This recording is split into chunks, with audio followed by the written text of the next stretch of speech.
Bismillahirrahmanirrahim. Alhamdulillahirabbil alamin. Wassalatu wassalamu ala sayyidina Maulana Muhammadin wa ala alihi wa sahbihi ajma'in, amma ba'd. Rabbi yassir wa la tu'assir, Rabbi tamim bil khair. Rabbana shrah lana sudurana wa yassir lana umurana wa umural muslimin wahlul 'uqdatam min lisanina yafqahu qawlana. Qala al-mu'allif rahimahullahu ta'ala wa dama nafa'a bi ulumi wa barakatihi wa nafahatihi wa madatihi wa karamatihi fid darin amin.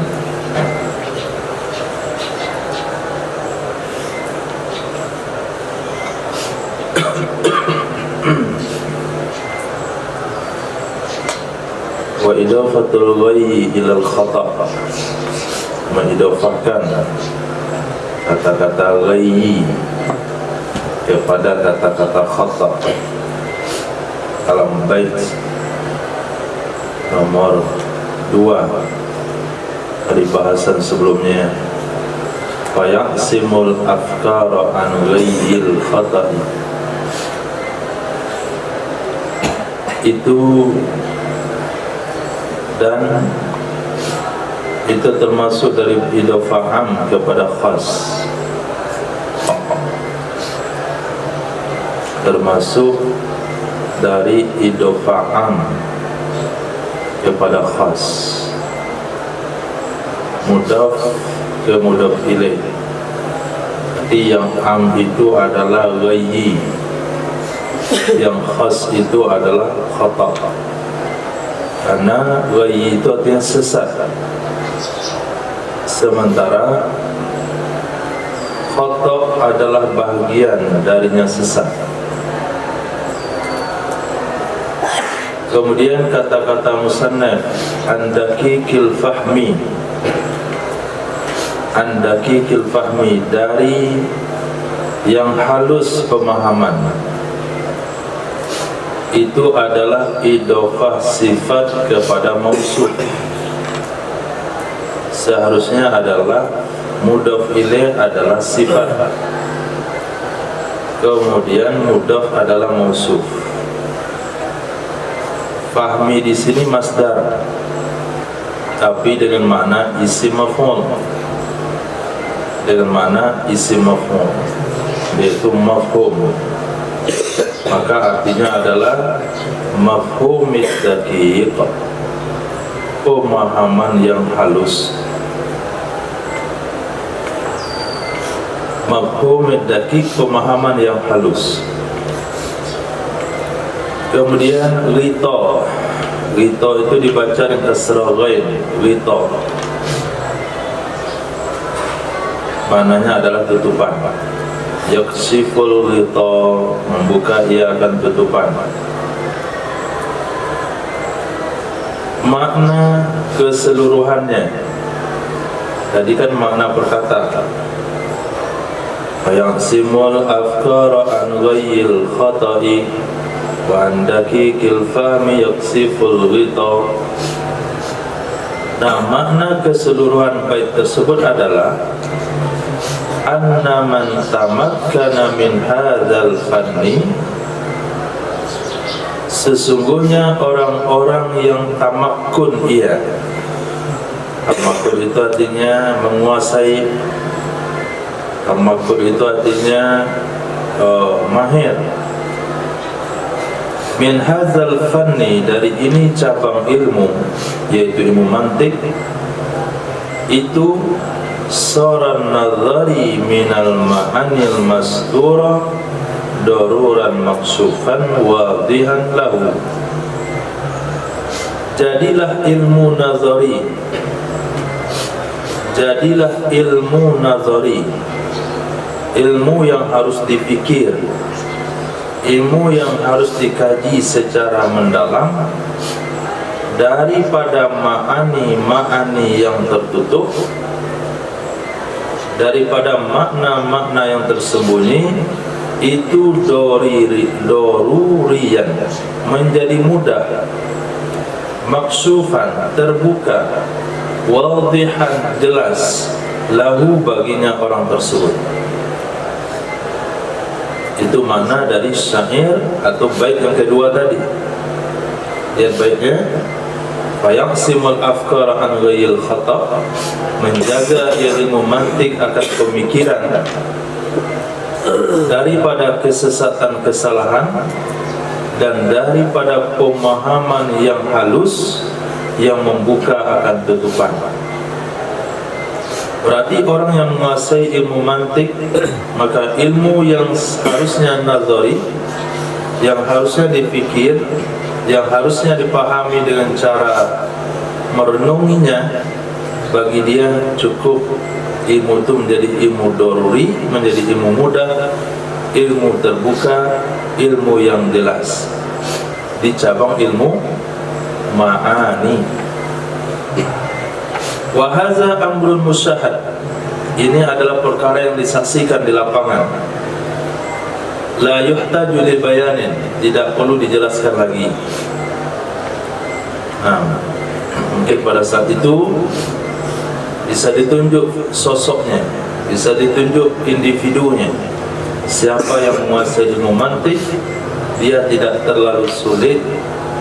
Perkara-perkara yang sulit dipahami dari redaksi kitab Arab, bagi mereka hanya mudah saja. Itu makna dari bait yang kedua. Lanjut bait yang nomor 3.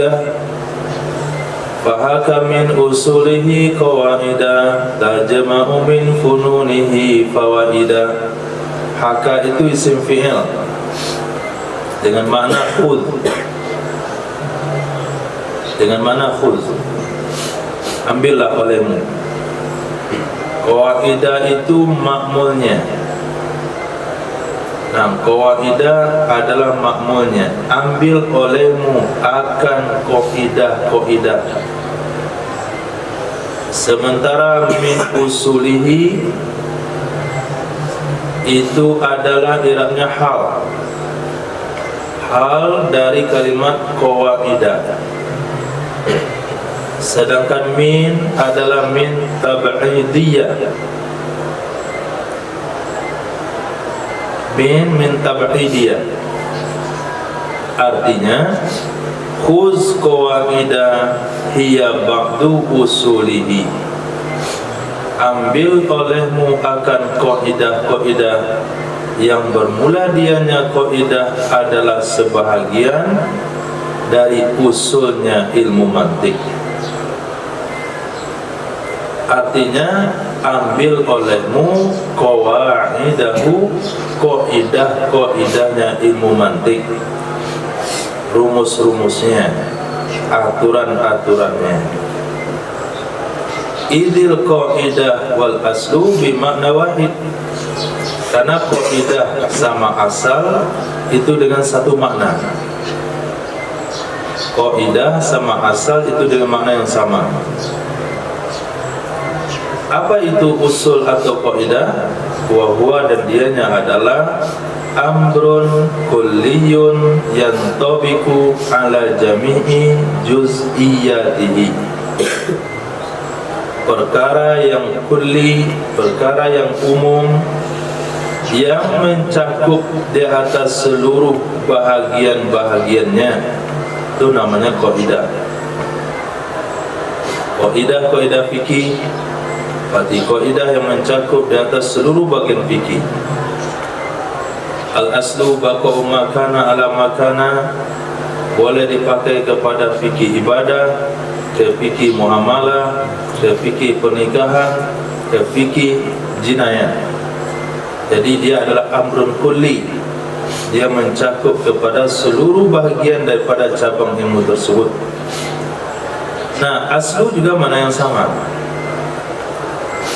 Seperti perkataan ulama nahwu, fa'il marfu', itu namanya qaidah. Fa'il hukumnya marfu'. Seperti perkataan ulama mantik, mujibah kulliyah, aksuha mujibah juz'iyah.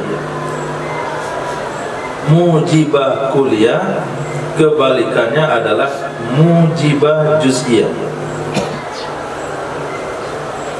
Itu salah satu contoh kaidah yang dipahami dulu, nanti ada penjelasan di belakang. Funun itu artinya furu'. Pada bait nomor 3 di sebelah kanan, tajma'u min fununihi qawaidah. Nah, funun itu artinya furu', cabang-cabang yang mengumpulkan ia dari cabang-cabangnya akan faedah-faedah. Faedah fawaid itu jamak daripada faidatun. Faidatun, faidatani, fawaid. Apa artinya faedah? Dianya faedah menurut asal adalah mastufida min ilmin aw malin. Sesuatu yang diambil faedah dari ilmu pengetahuan atau dari harta. Itu arti faedah. Kalau faedah harta namanya untung. Sesuatu yang diambil faedah dari ilmu pengetahuan itu juga disebut dengan faedah. Maknanya adalah anna hadhil qawaidah tajma'u furu'an. Sesungguhnya ini kaidah mantik yang merupakan asal, dasar atau pondasi, itu mencakup ia, menggabungkan ia akan beberapa cabang. Wal furu'u tastamilu ala fawaid. Sementara cabang-cabang tersebut mencakup di atas beberapa faedah. Nah, jadi digambarkan ilmu mantik itu seperti sebatang pohon.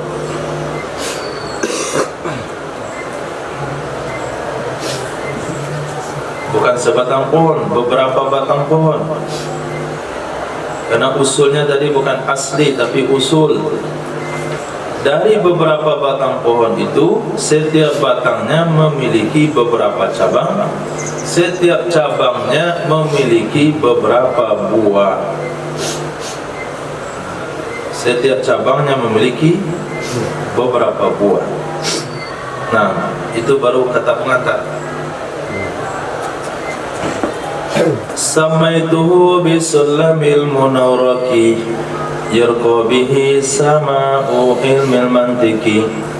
Wallaha arju an yakuna khalisa liwajhihil karimi laysa khalisa wa an yakuna nafi'an lil mubtadi bihi ilal mutawwalati yahtadi. Aku beri nama akannya karangan dengan sulam munawrak. Sulam artinya tangga, munawrak artinya yang dihiasi. Yurqa bihi, yang dinaiki dengannya tangga, akan langit ilmu mantik. Yang dinaiki dengannya tangga akan langit ilmu mantik. Itu dah bahasa lengkap semua itu. Mantiknya sudah ada, ilmu bayannya juga ada. Wallaha arju, akan Allah jua aku berharap. Mendahulukan maf'ul dari fi'il itu taksis. Akan Allah jua, hanya kepada Allah saja aku berharap. Ayakuna khalisah, bahwa ada ia karangan itu ikhlas, murni. Liwajhihil karimi, bagi zatnya Allah yang mulia. Laisa qalisa, tidak ia itu kurang. Wa ayyakuna nafi'an lil mubtadi, dan aku berharap bahwa ada ia karangan itu bermanfaat bagi para pemula. Bihi dengannya karang, bihi dengannya karangan kepada kitab yang lebih panjang. Ia tadi terbimbing ia si mubtadi. Nah, sarahannya aku katakan, kata pensyarah, domir muttasil yang ada pada kalimat samaituhu itu kembali ia kepada muallaf karangan yang bisa dipahami dari siyak. Siyak artinya kalimat sebelumnya. Dhamir muttasil maksud musannaf adalah kalimat hu, samaituhu. Kalimat hu atau dhamir hu yang ada pada kata-kata samaituhu, hu-nya itu kembali kepada muallaf karangan. Jadi samaitu aku beri nama akannya karangan. Pengembalian dhamir hu kepada karangan itu dipahami dari kata-kata sebelumnya.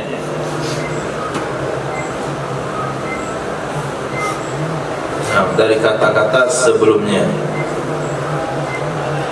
yaitu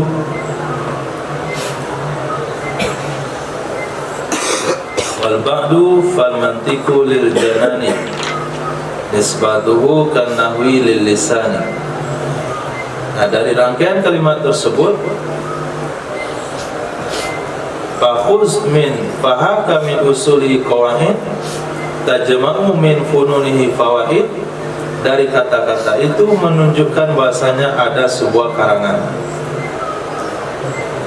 Yurqa bihi, ya maaf, sama yata'adda li maf'ulaini.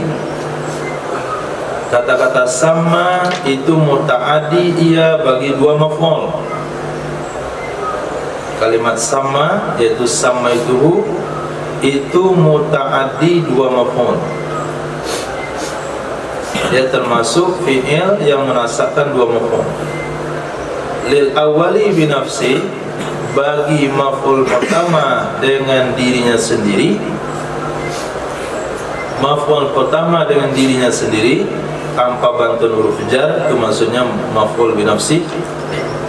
Sementara bagi maf'ul kedua bisa dengan dirinya sendiri, bisa juga dengan menggunakan huruf ba, sebagaimana yang ada di sini. Samaituhu, maf'ul pertamanya adalah hu, maf'ul keduanya adalah jumlah bi dengan sulamil munarrab. Sementara sulam malahu darajun, sesuatu yang baginya ada anak-anak atau tingkatan-tingkatan, yatawassalu bihi min suflin ila ulu, yang sampai ia seseorang dengannya tingkatan-tingkatan dari bawah ke atas. Dia punya tingkatan-tingkatan yang mengantarkan seseorang dari bawah ke atas. Namanya tangga. Wastimaluhu fil ma'ani majazun, menggunakan kata-kata tangga pada makna itu adalah majaz. Itu disebut dengan majaz isti'arah bil kinayah.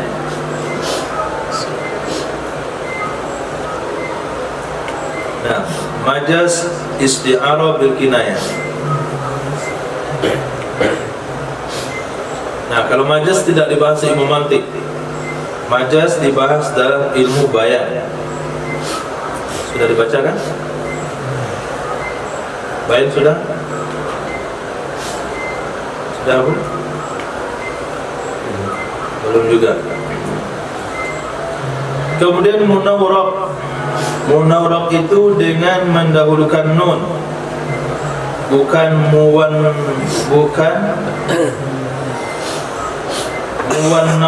tapi munawwarah, artinya muzayyan, yang dihiasi. Yurqa ayus'adu, yurqa dinaiki, artinya yus'adu dinaiki.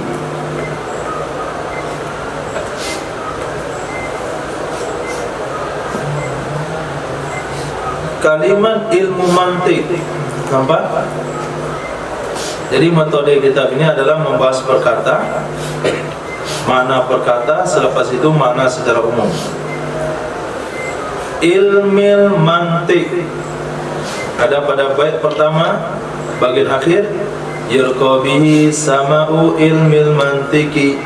Nah, ilmil mantik yang ada pada bait tersebut yang dimaksudkan dengannya adalah masail, masalah-masalah mantik. Yurqabihi dinaiki dengannya tangga akan langit masalah-masalah ilmu mantik. Subbiha tilkal masail bis sama bi jami'il bu'di. Diserupakan demikian masalah-masalah ilmu mantik dengan langit dengan persamaan jauh. Diserupakan demikian masalah-masalah dengan langit dengan persamaan jauh. Nah, berarti sama'u ilmil mantik ini menggunakan metode majaz mursal dengan membuang huruf ja. Asalnya adalah ilmil mantiki kasamai, ilmu mantik seperti langit. Kenapa ilmu mantik disamakan dengan langit? Dengan persamaan dia jauh. Jauh dari mana? Jauh daripada ilmu pengetahuan, jauh daripada pemahaman. Antum sudah bisa gambarkan ilmu mantik itu apa? Kan masih jauh. Nah, supaya bisa sampai ke situ, beliau karanglah sebuah kitab namanya Sulamun Awraq. Ini mengantarkan naik ke tangga itu. Ini baru tangganya.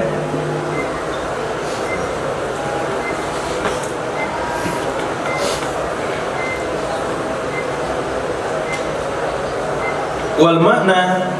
Nah, makna dari bait di atas adalah setelah beliau uraikan perkata, baik dari sisi maknanya atau sisi nahunya atau sisi ilmu bayannya, beliau merangkai maknanya adalah anna hazihil masail allati nazamtuha, sesungguhnya ini masalah-masalah yang aku susun akannya, wasamaituha, dan aku beri nama akannya dengan as-sulam, sahlatun, itu mudah.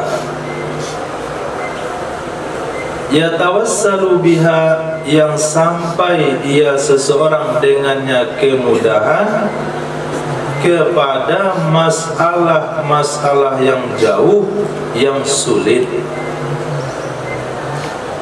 Nah, jadi yang dikarang ini adalah ilmu yang mudah, seperti mudahnya menapaki anak tangga, tapi sampai di atasnya nanti baru ketemu masalah-masalah yang sulit.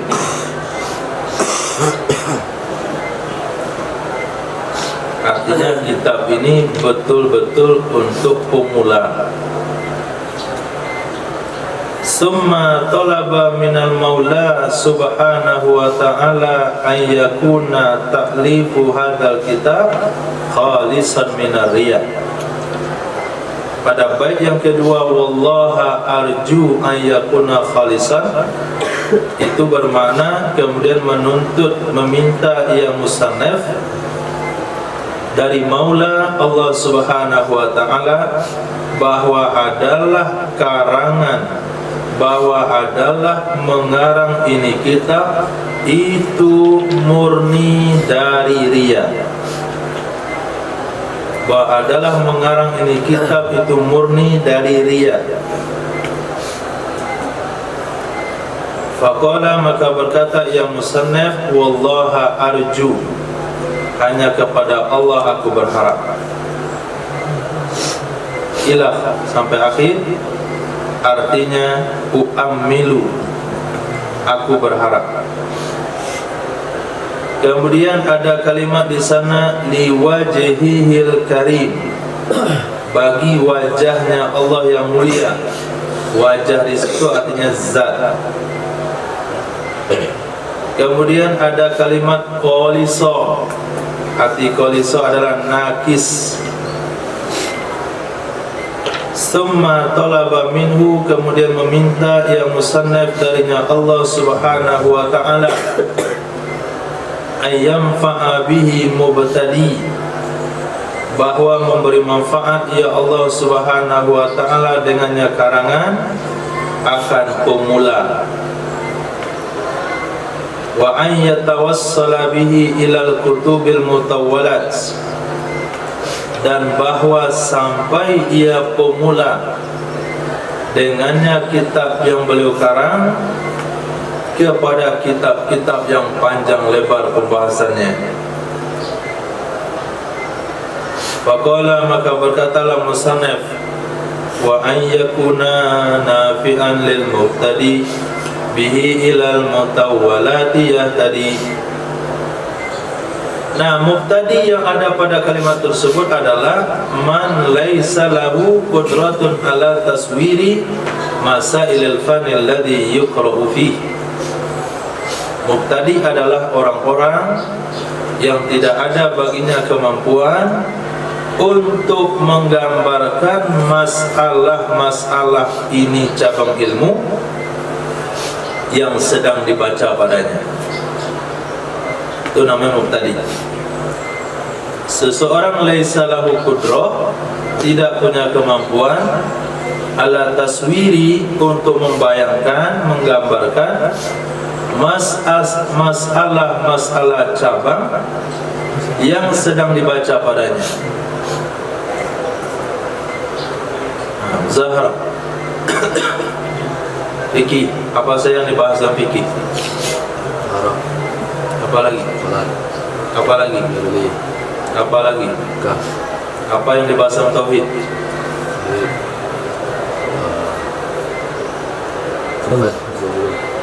Apa lagi? Apa lagi? Apa lagi? Apa yang dibahas dalam tasawuf?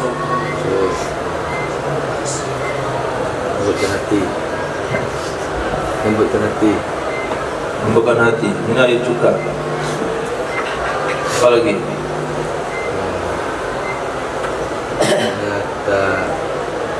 Beradab, supaya beradab. Apa lagi?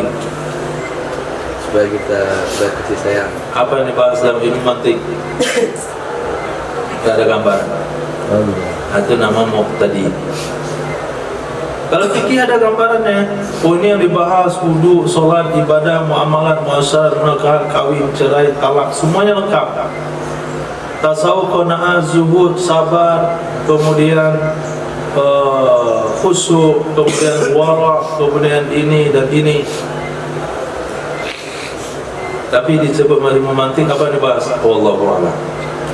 Nah, itu namanya antum mubtadi. Nah, man laisa lahu qudratun, orang-orang yang tidak ada baginya kemampuan untuk menggambarkan, membayangkan masalah-masalah cabang ilmu yang sedang dibaca ini.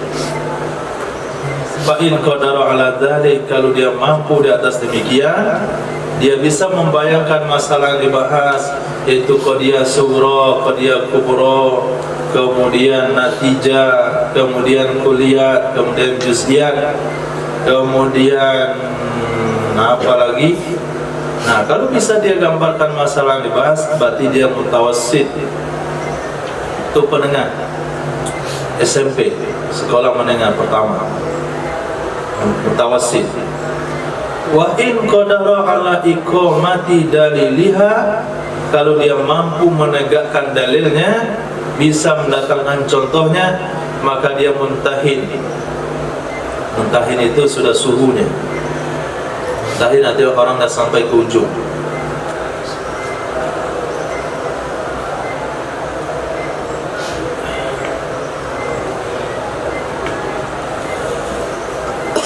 Wa qad ajaba al-Maula subhanahu al-mu'allafa bi'aini ma talaba. Sungguh telah mengabulkan oleh Maula Allah subhanahu wa ta'ala akan pengarang muallif dengan ain dengan sesuatu yang beliau minta. Jadi doa yang diajukan oleh muallif itu dikabulkan oleh Allah Subhanahu wa taala. Fa kullu man qara'a kitabahu hadza bi niyatin wa ihtina'in, maka setiap siapa saja yang membaca ia akan kitabnya muallif yang ini dengan niat dan iktina, mementingkan, betul-betul dipahami, diambil berat, yaftahillahu alaihi fi hadzal ilmi, itu membuka oleh Allah Subhanahu wa taala di atasnya orang tersebut dalam ini ilmu mantik. Nah, karena beliau termasuk ulama yang diistijabah doanya oleh Allah. Wa qad syahidna wa qad syahadna dzalik. Sungguh kami menyaksikan hal demikian. Kata pensyarah, kami menyaksikan demikian. Seluruh orang-orang yang belajar kitab ini dengan niat yang betul, memperhatikan semua pembahasan yang diketengahkan, mereka menjadi orang-orang yang mengerti dalam ilmu mantik. Dan kami sudah buktikan hal tersebut. Wa qad akhbarana syekhuna, sungguh telah memberitahu kepada kami oleh guru kami an asyikhihi, dari guru-guru beliau, annal muallif kana min akabiris sufiyah, sesungguhnya pengarang termasuk daripada pembesar-pembesar ulama sufi. Wa kana mujabat dakwah, dan beliau termasuk orang yang dikabul doanya.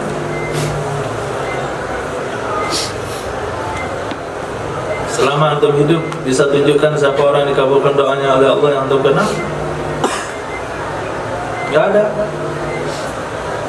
Tidak ada kita jumpa.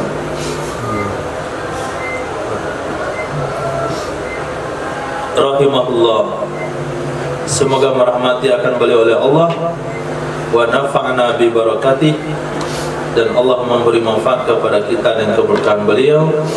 Wa 'ada 'alaina min salhi da'awati, Allah kembalikan kepada kita dari yang baik doa-doanya beliau. Amin ya rabbal alamin.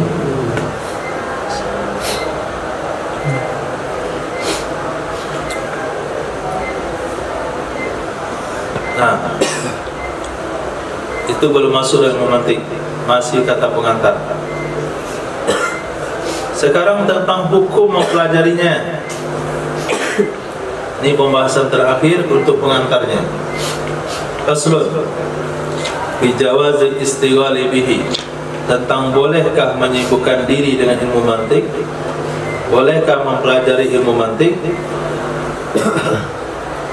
Wal khulfu fi jawazil istighali bihi ala salasatin aqwali, wa ibnus salahi wan nawawi harrama, wa qala qaumun yanbaghi an yu'lama, wal qawlatul masyhuratus sahiha jawazuhu li kamilil qariha, umarisi sunnati wal kitabi yahtadi bihi ila sawabi. Aku katakan, kata pensyarah, zakara fi hadzal fasli, menyebutkan ia pengarang pada ini fasal akan hukum menyibukkan diri dengan ilmu mantik.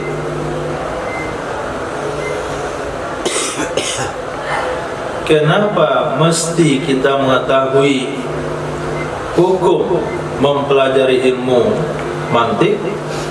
Likaunihi minal mabadil asyar, karena keadaannya mengetahui hukum mempelajari itu termasuk daripada mabadi 10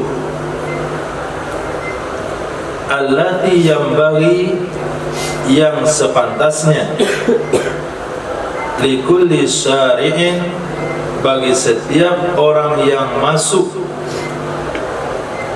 fi ilmin, pada sebuah ilmu pengetahuan, ayyakifa 'alaiha, bahwa dia berhenti atasnya mabadi 10, liyakuna ala basiratin, supaya bahwa ada ia seseorang itu atas yakin, atas mantap, fima yasra'u fihi, pada sesuatu yang ia akan menceburkan diri, yang ia akan masuk ke dalamnya sesuatu. Jadi setiap ilmu pengetahuan dia memiliki mabadi 10. Sepantasnya setiap orang yang mempelajari ilmu pengetahuan, dia mengetahui mabadi 10-nya dulu. Ilmu masak, ketahui dulu apa mabadi 10-nya. Apa itu mabadi? Nah, lihat ke depan. Wa qad istawfa mabadi hadzal fan syekhu masyayikhi syekhina, sungguh telah melengkapi akan mabadi ini cabang ilmu, yaitu ilmu mantik, oleh salah seorang guru masyayikhi, dari guru-guru syekhina, guru kami. Bayangkan, beliau pensyarah punya guru, guru beliau punya masyayikh, masyayikh guru beliau punya seorang guru. Jadi kakek guru kami. Jadi yang telah melengkapi mabadi ilmu ini adalah kakek guru kami, yang bernama Sayyidi Sa'id Qaduro. Di dalam mensyarahnya beliau bagi ini kitab. Jadi Sulamun Nawrab itu disarah oleh kakek guru pensyarah ini. Berarti beliau sendiri pengarang matan itu berada di posisi mana kira-kira?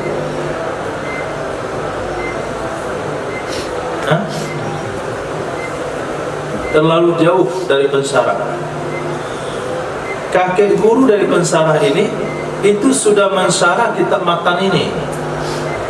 Lihat bahasanya di sini. Sungguh telah melengkapi akan mabadi ini cabang ilmu oleh syekh dari para guru kami, bernama Sayyidi Sa'id Qaduro, di dalam mensyarahnya beliau bagi ini kitab Sulamun Nawrab.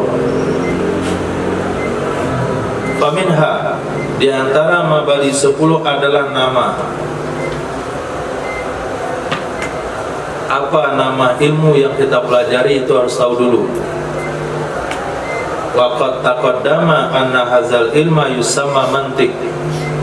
Sungguh telah terdahulu ini ilmu disebut dengan ilmu mantiq.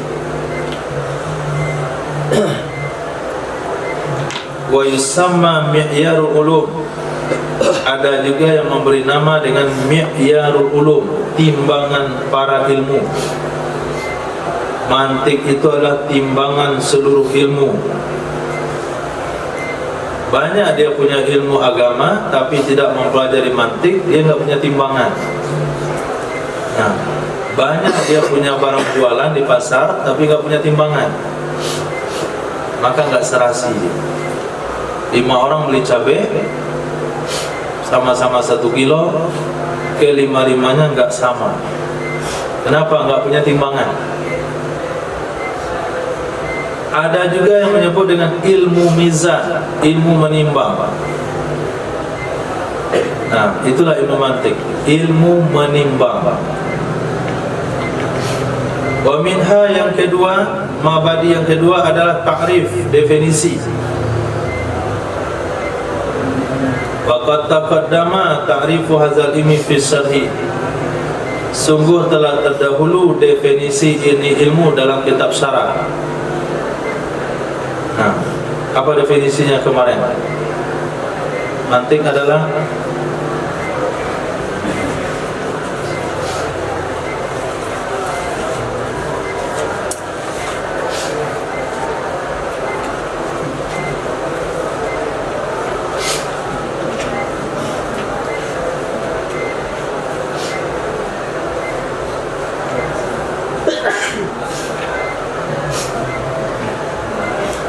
baca Ilyas. ويحسن الأفكار عن غير الخطأ وعن دقيق التعليم في الوجود.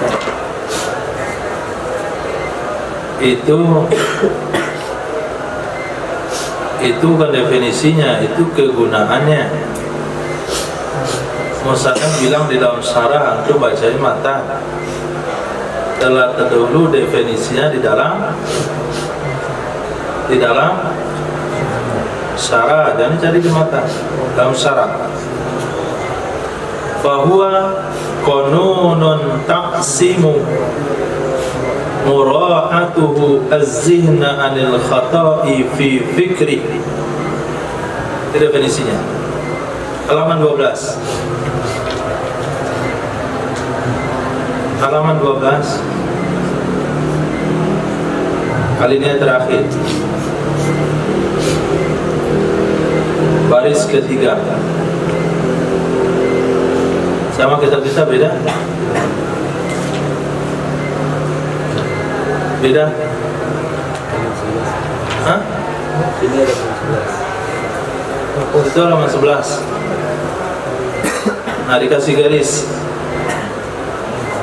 Fahuwa, maka dianya mantik adalah konunun taqsimu mura'atuhu dhihna anil khata' fi fikri. Undang-undang yang menjaga oleh memperhatikannya undang-undang akan apa dijaga? Akan akal berpikiran dari salah dalam berfikir.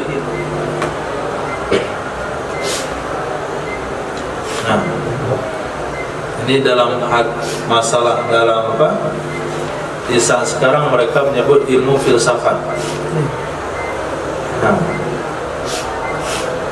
apa hukum mempelajari ilmu filsafat? Ada 3.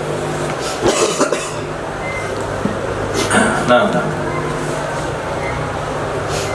wa minha, kemudian mabadi yang ke-10, mabadi di antara mabadi 10 adalah nisbah. Wa taqaddamat fi qaulil matan, telah terdahulu dalam kata matan, nisbatuhu ilah. Nah, apa nisbahnya Ilyas?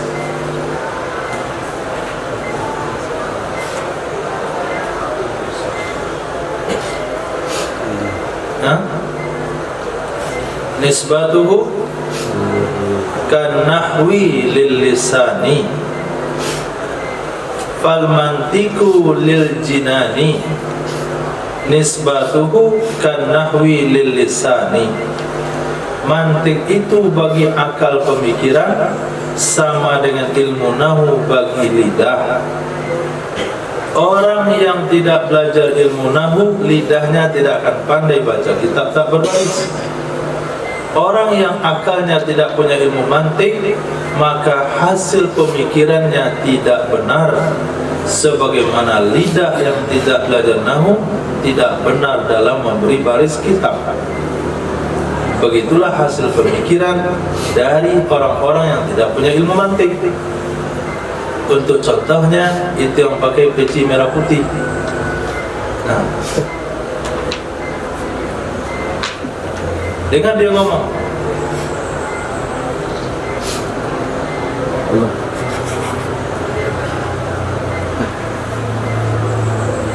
itu contoh yang mantiknya nggak jelas, kata-katanya menyesatkan.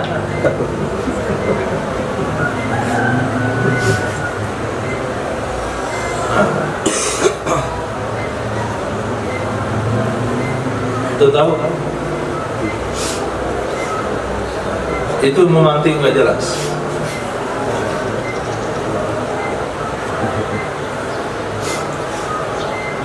Jadi kalau ketemu di tengah masyarakat ada ucapan-ucapan yang tidak bisa diterima oleh akal sehat, tidak bisa dicerna oleh akal sehat, itu menunjukkan mantiknya bermasalah.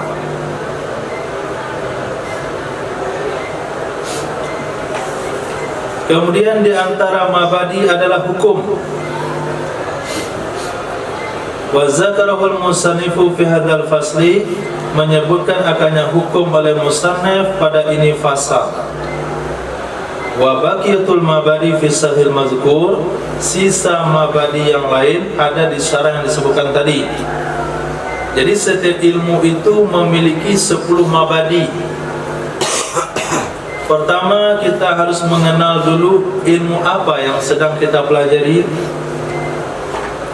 Nah, apa nama ilmu yang sedang kita pelajari? Yang kedua, apa definisi dari ilmu tersebut? Yang ketiga, apa nisbah ilmu tersebut? Yang keempat, apa hukum ilmu tersebut? Yang enamnya lagi, mabadi sisanya yang 10, 6, lihat di syarah kitab yang disebutkan beliau, yang dikarang oleh Sayyidi Sa'id Qudurah, syarah daripada Sulam Munawwarah. Lihat di situ. Nahu juga memiliki mabadi 10, fikih memiliki mabadi 10, ilmu duniawi juga memiliki mabadi 10. Nah, sebelum kita mempelajari sebuah ilmu, kita harus mengenal mabadi yang 10 tersebut. Nah, sekarang musannif membahas tentang hukum mempelajari ilmu mantik. Wa ikhtalafu fi istighali bihi ala salasati aqwalin, berbeda pendapat mereka ulama di dalam hal menyibukkan diri dengan ilmu mantik atas 3 pendapat. Al-awwalu man'umin, yang pertama dilarang darinya mempelajari ilmu mantik, haram hukumnya. Wa bidzalika, dengan demikian pendapat berkata oleh Imam Nawawi dan Imam Ibnu Shalah. As-sani jawazu, menurut pendapat yang kedua boleh mempelajari ilmu mantik. Wa bidzalika, dengan demikian berkatalah sekelompok ulama. Jadi ada sekelompok ulama mengatakan mempelajari ilmu mantik hukumnya boleh. Di antara mereka adalah Imam Ghazali. Maka muncullah filsafat Islam Imam Ghazali, karena beliau yang mengatakan boleh. Qailan, hakadan beliau mengatakan, man lam ya'rifu la siqata bi ilmi, orang yang tidak mengenali ilmu mantik tidak bisa dipercaya dengan ilmunya. Apa maksud tidak bisa dipercaya dengan ilmunya?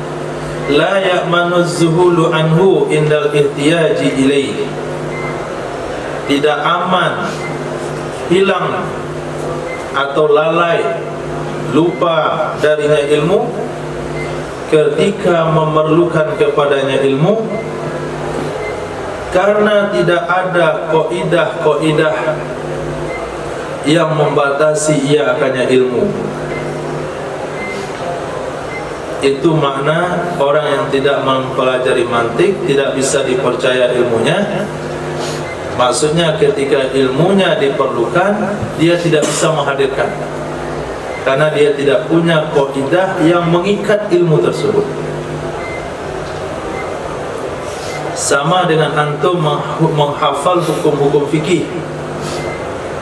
Orang yang mengandalkan menjawab permasalahan hukum dengan menghafal hukum fikih dari kitab gak bakalan bisa menjawab masalah.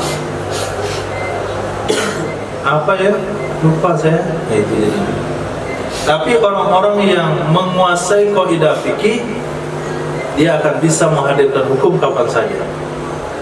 Nah, itu gunanya kaidah. Jadi fikih bukan diingat hukumnya.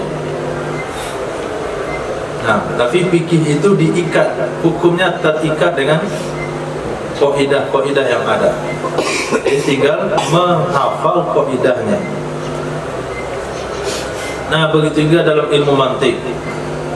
As-salis, pendapat yang ketiga, Inilah pendapat masyhur yang sahih, itu tafsir dirincikan. Haram mutlak tidak, boleh mutlak juga tidak. Apa hukumnya? Fa in kanal mustaghillu zakiyal qariha, jika adalah orang yang menyibukkan diri itu yang cerdas, qawiyal fatanah, kuat ingatannya, mumarisan lil kitab wa sunnah, menguasai Al-Quran dan hadis, jazal istighalu bih, boleh menyibukkan diri dengan ilmu mantik. Wa ila, jika tidak, maka tidak boleh. Boleh belajar filsafat, boleh belajar ilmu mantik, baca saja filsafat, mau Aristoteles, mau Toples, mau apa saja namanya. Kalau dia menguasai Quran, menguasai hadis, memiliki kecerdasan yang kuat, itu hukumnya boleh.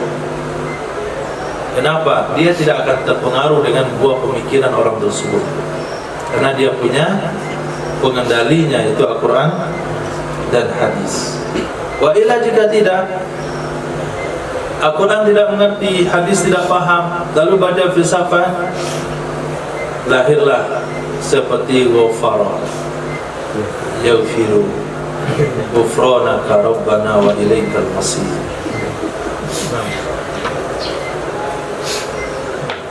Nah, berarti kita termasuk orang sudah menguasai Quran dan hadis atau belum? Belum. Kalau belum, apa hukum pelajari kitab ini? Halal atau haram? Halal atau haram? Halal haram. Wa'la, ketahui olehmu, anna hadzal khilafah, sesungguhnya ini perbedaan pendapat yang barusan dibahas, innama huwa bin nisbah, hanya saja dianya perbedaan pendapat itu dinisbahkan kepada mantik yang sudah dicampur dengan kalam filsafat. Nah, lil mantikil masubi, mantik yang sudah dicampur dengan kalam falasifah, kaum filsafat. Kalladhi fi tawali'il Baydawi. Nah, seperti mantik yang ada di dalam kitab Tawali'il Baydawi. Itu yang nggak boleh pelajari. Tawali'il Baydawi. Amal khalisu minha, adapun ilmu mantik yang murni, yang bersih dari kalam filsafat, seperti kitab Mukhtasar Sanusi, kitab Samsiyah, Wahazat Ta'lif, dan ini karangan, fala khilafa fi jawazil istighali bih, maka tidak ada perbedaan pendapat ulama tentang boleh mempelajari, menyibukkan diri dengannya. Tidak usah khawatir, saya belum menguasai Quran dan hadis. Bukan mantik yang ini, tapi mantik yang bercampur dengan kalam-kalam kaum filsafat, baik filsafat Islam atau filsafat kafir atau filsafat Romawi, filsafat Romawi, Yunani. Nah, siapa contohnya? Apa lagi? Charles?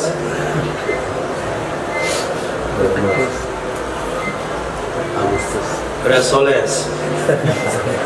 Sawisi?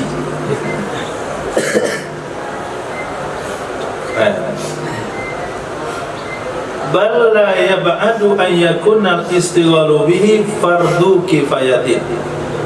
Bahkan tidak jauh bahwa adalah menyibukkan diri dengannya ilmu mantik yang tidak bercampur dengan kaum filsafat itu hukumnya fardu kifayah. Nah, jadi mantik kita pelajari ini fardu kifayah hukumnya, bukan haram. Litawaqqufi ma'rifati daf'i syibhi alaihi, karena bergantung mengenal menolak subhat atas ilmu mantik. Mengenal cara menolak subhat itu kepada ilmu mantik.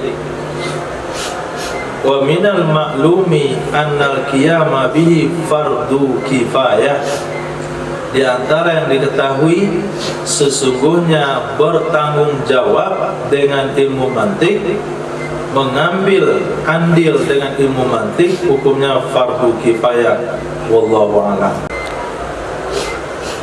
Oke. Jadi kita sudah tahu. Nah, bahasanya mempelajarinya fardu kifayah. Gunanya untuk apa?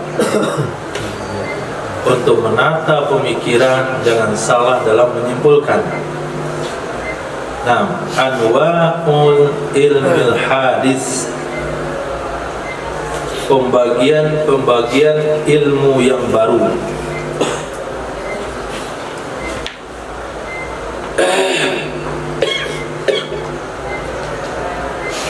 Idraku mufradin tasawuran ulim,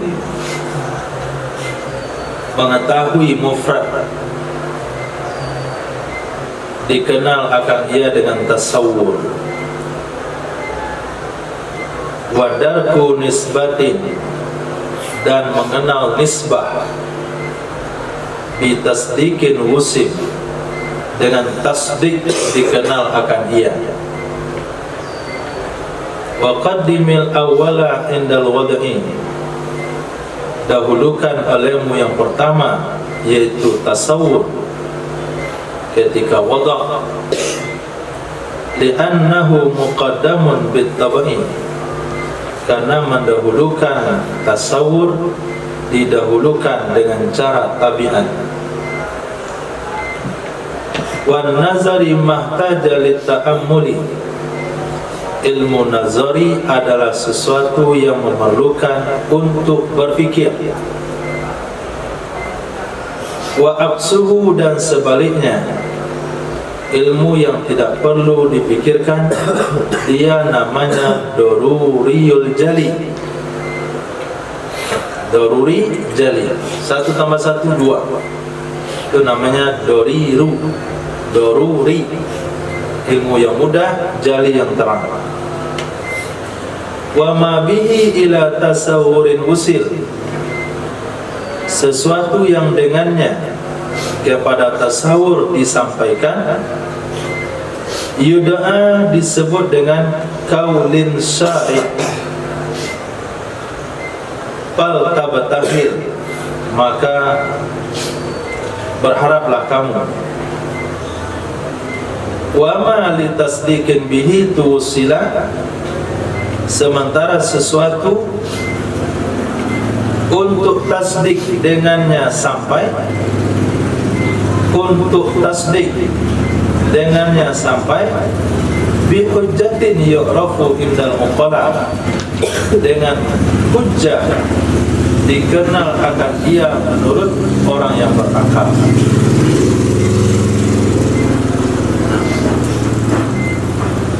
Jadi dari syair tersebut ada beberapa istilah yang sudah dikemukakan oleh musannif. Ada namanya tasdik, ada namanya tasawur, ada namanya qaulun syarih, ada namanya hujjah, ada namanya nadhari, ada namanya doruri. Nah, itu yang mau dibahas ke depan.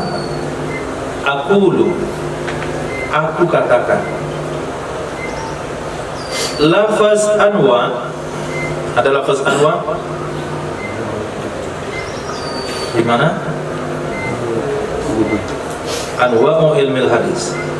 Nah, lafaz anwa mukhrijun li ilmil qadim, itu telah mengecualikan ilmu qadim. Ilmu terbagi dua, ada ilmu qadim, ada ilmu hadis.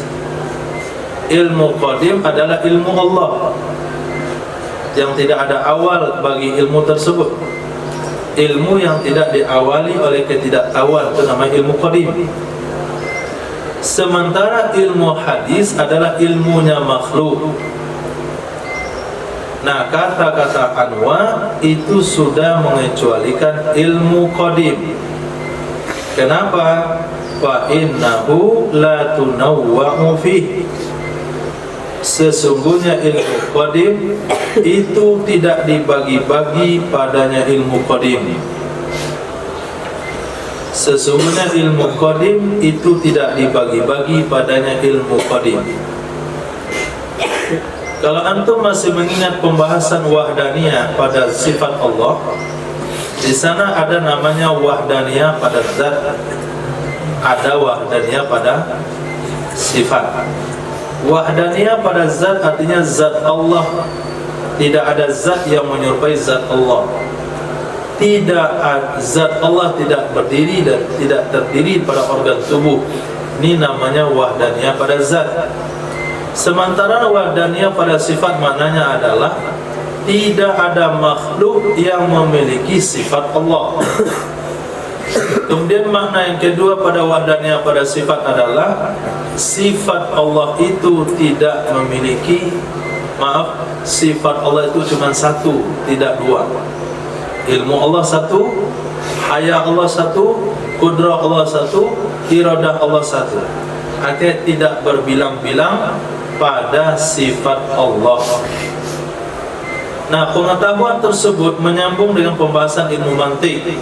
Fa innahu la tunawwa'u fihi. Sesungguhnya ilmu qadim yaitu ilmu Allah itu tidak dibagi-bagi padanya.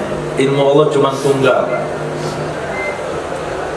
Fa ityanuhu bil hadis ba'da dzalik ta'kidun. Mendatangkan kalimat anwa, mendatangkannya musannaf dengan kata-kata hadis. Setelah demikian kalimat anwa itu adalah takkid, penekanan. Kalaulah disebut anwaul ilmi, pembagian ilmu, pasti kita tahu ini pembagian ilmu makhluk, bukan pembagian ilmu Allah. Karena ilmu Allah tidak dibagi-bagi. Kalaulah dari kalimat anwa kita tahu itu ilmu makhluk, lalu kenapa disebut lagi hadis? Disebut lagi hadis itu hanya untuk penekanan saja dan untuk memperjelas bagi para mubtadi, orang yang baru saja mempelajari ilmu mantik.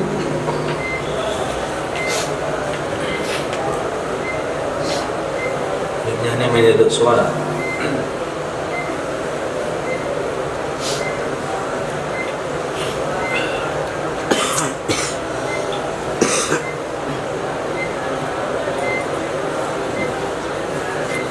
Nah, ilmu, apa itu ilmu? Ilmu itu adalah ma'rifatul ma'lum, mengenal sesuatu yang diketahui. Summa innahu yanqasimu ila tasawurin wa ila tasdiqin. Kemudian ilmu itu terbagi kepada tasawur dan kepada tasdik.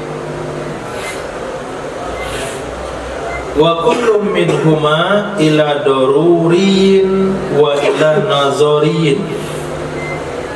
Setiap daripada kedua-duanya, tasawur dan tasdik, terbagi kepada daruri, terbagi kepada nazari. Akhirnya fa aqsamu arba'ah, pembagian menjadi 4. Fa in kana idraku makna mufradin bahwa tasawurun, maka jika adalah ilmu, ulang, fa in kana idraka makna mufradin, maka jika ada ya ilmu itu mengetahui makna tunggal maka dia disebut dengan tasawwur. Seperti mengenal makna Zaid. Wa in kana idraka wuqu'i nisbatin, jika ada ia ilmu itu mengenal terjadinya nisbah, terjadinya hubungan, terjadinya nisbah, maka dia disebut dengan tasdik. Ditulis saja dulu, di pemahamannya menyusul. Seperti idraki wuqu'il qiyam fi qaulina, mendapati terjadinya qiyam pada perkataan kita Zaidun qa'imun. Wa hadza makna qauli, inilah makna perkataan musannif, idraku mufradin tasawuran ulim wa darku nisbatin bi tasdiki wusib.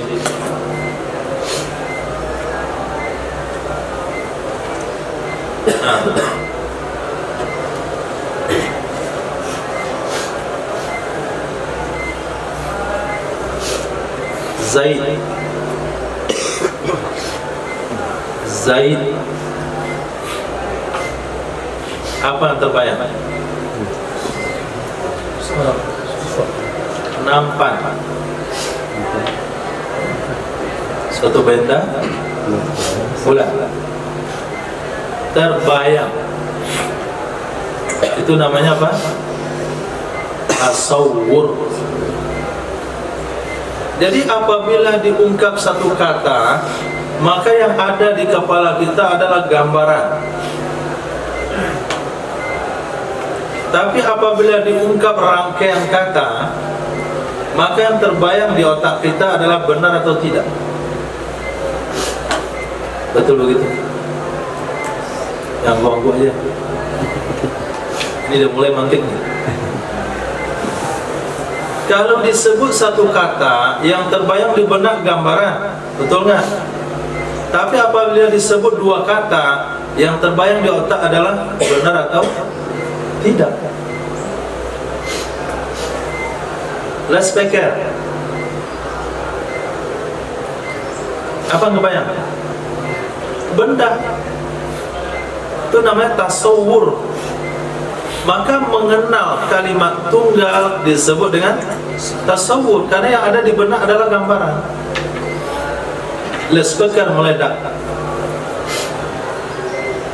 Apa yang ada di benak antum? Hah? Api. Allah. Ini konslet nih mantik. Astagfirullah. Allah. Lespeker meledak. Yang tergambar adalah benar atau tidak. Masa iya lespeker meledak? Karena itu komen orang. Masya Allah. Mobil. Apa nggak gambar? Benda. Gara-gara banjir naik ke atas pohon sampai di pucuk kelapa. Mobil di pucuk kelapa. Apa yang menggambarkan? Tasdik. Respon kepada otak adalah, masa iya mobil sampai pucuk kelapa? Itu namanya tasdik. Nah, begitu.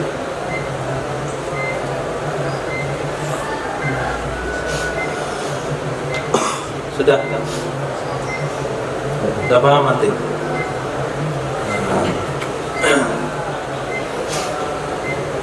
Ulang kitabnya. Fa in kana idraku makna mufrad fa huwa tasawwur. Kalaulah ilmu itu mendapati makna kata tunggal, itu namanya tasawwur. Kita nggak ada komen benar atau nggak benar. Yang ada di benak kita adalah gambaran-gambaran. Tapi apabila mendapati makna nisbah, rangkaian kata dengan kata, itu yang ada di benak adalah tasdik, membenarkan atau mendustakan. Masya Allah. Zahra, ayah, apa? beratnya 7 ton. Apa yang ada letak itu? Tasdik atau takdzib, membenarkan atau menolak.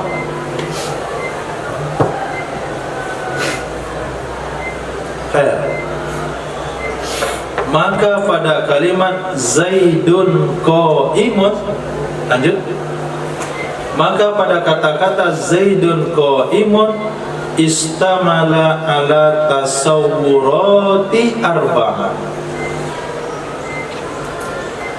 Zaidun qa'imun itu mencakup di atas tasawur yang 4.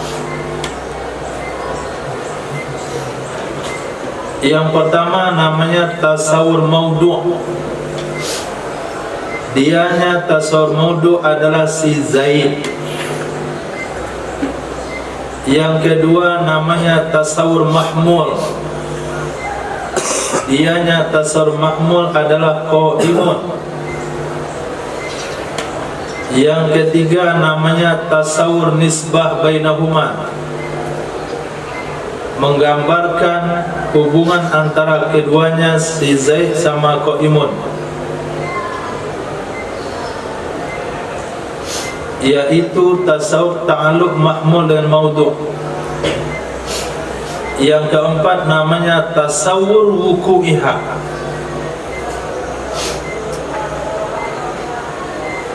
Nah, tasawur wuku'iha, mentasawur terlaksananya. Fatasawurur rabi' yusamma tasdiq. Maka tasawur yang keempat disebut dengan tasdiq. Wassalasatu qablahu surutun lahu. 3 perkara sebelumnya itu disebut syarat baginya tasawur yang keempat, yang disebut dengan tasdiq. Ini adalah mazhab para hukama. Yes, terus apa nih?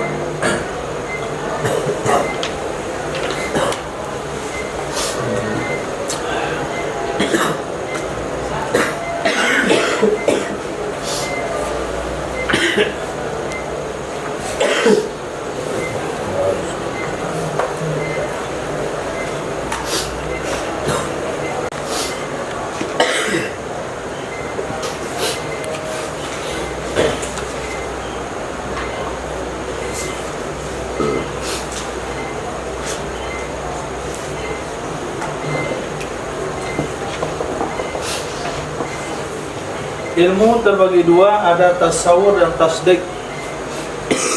Tasawur itu adalah berpikir kepada perkara yang tunggal, satu bagian itu dipikirkan, itu namanya tasawur. Tapi apabila sudah kita pikirkan secara rangkaian, itu disebut dengan tasdik.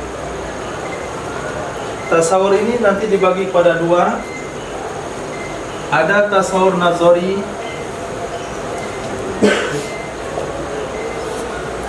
Ini tasawurnya itu perlu energi dulu, dipikirkan baru hasil. Itu namanya nazari.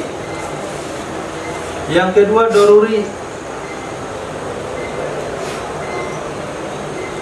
Daruri itu nggak perlu dipikirkan, langsung kucing, langsung kebayang, nggak perlu pikir dulu. Itu disebut suatu benda yang kita mikir, itu namanya nazari. Nah, tasdik juga ada 2. Ada tasdik nazari, ada juga tasdik daruri. Nah, ini dokter diarah begini saja. Nah, Zaidun qa'imun itu di sana ada 4 tasawur.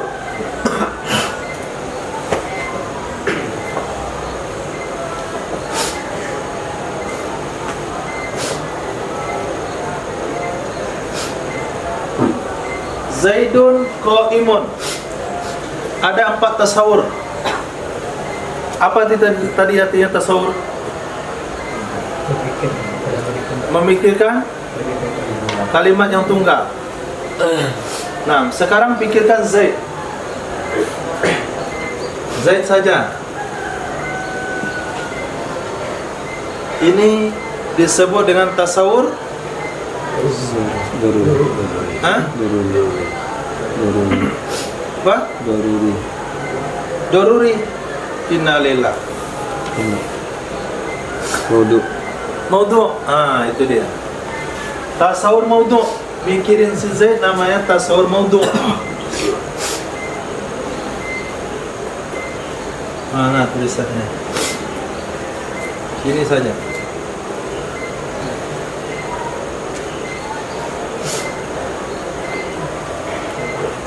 Tasawur maudhu. Si Zaid saja. Kemudian pikirkan qaimun. Disebut tasawur mahmul.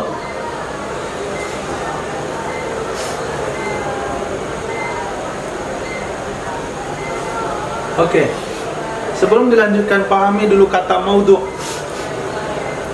Maudhu itu artinya diletakkan. Mahmul artinya dipikul. Jadi berdiri itu terpikul kepada zat siapa? Si Zaid. Maka si Zaid yang memiliki sifat namanya maudhu. Sesuatu yang didirikan kepada dia disebut dengan mahmul. Sekarang apa lagi yang dipikirkan? Nisbah. Nah, menisbahkan si Zaid ke qaimun.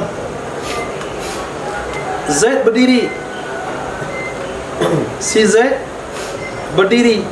Jadi memikirkan berdiri dinisbahkan kepada si Zaid. Itu disebut dengan tasawur nisbah. Ini mempelajari hubungannya ini. Hubungan si Zaid dengan qaimun namanya tasawur nisbah.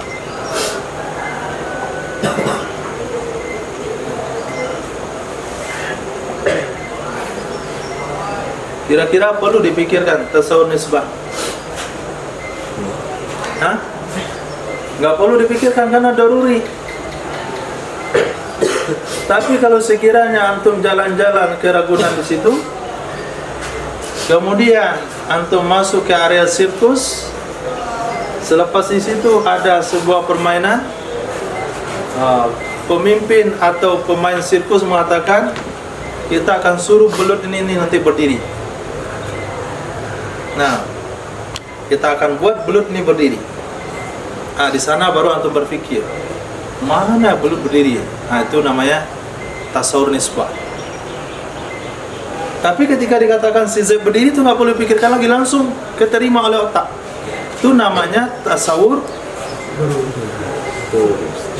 doruri. Nah, monyet ini nanti kita buat dia main sepeda. Ikan ini kita buat dia akan bernyanyi. Baru pikir ikan bernyanyi. Pikirkan ikan, tasawur maudhu. Pikirkan bernyanyi, tasawur mahmul.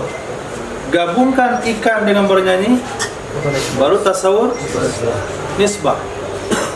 Namun dia yang keempat, tasawur wuku'i. Bisa terjadi enggak itu ya? Begitu. Terjadi enggak itu ya? Jadi setelah kita pikirkan si Zaid, kita pikirkan berdiri, kita gabungkan keduanya, otak kita katakan bisa terjadi enggak ya? Itu namanya tasawur wuku'i.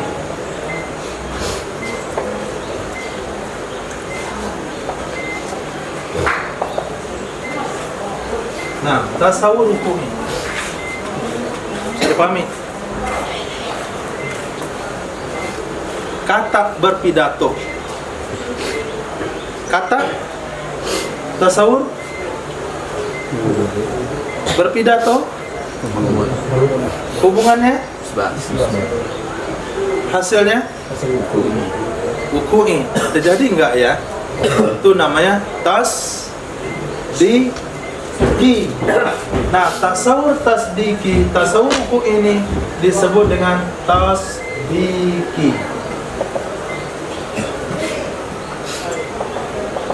Nah, tasdiki. Nah, 3 ini adalah syaratnya. Untuk mendapatkan tasdiki harus ada tasawur maudhu'i, tasawur mahmul, tasawur nisbah, baru ada kesimpulan tasdiki. Bisa dipahami? Nah,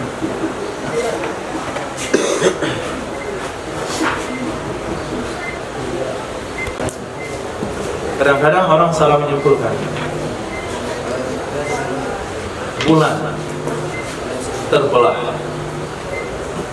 Bulan terbelah. Bulan maudhu terbelah. Mahmud nisbah. Kemudian baru datang tasdiki. Maka orang yang belajar mantik saja, dia katakan nggak mungkin.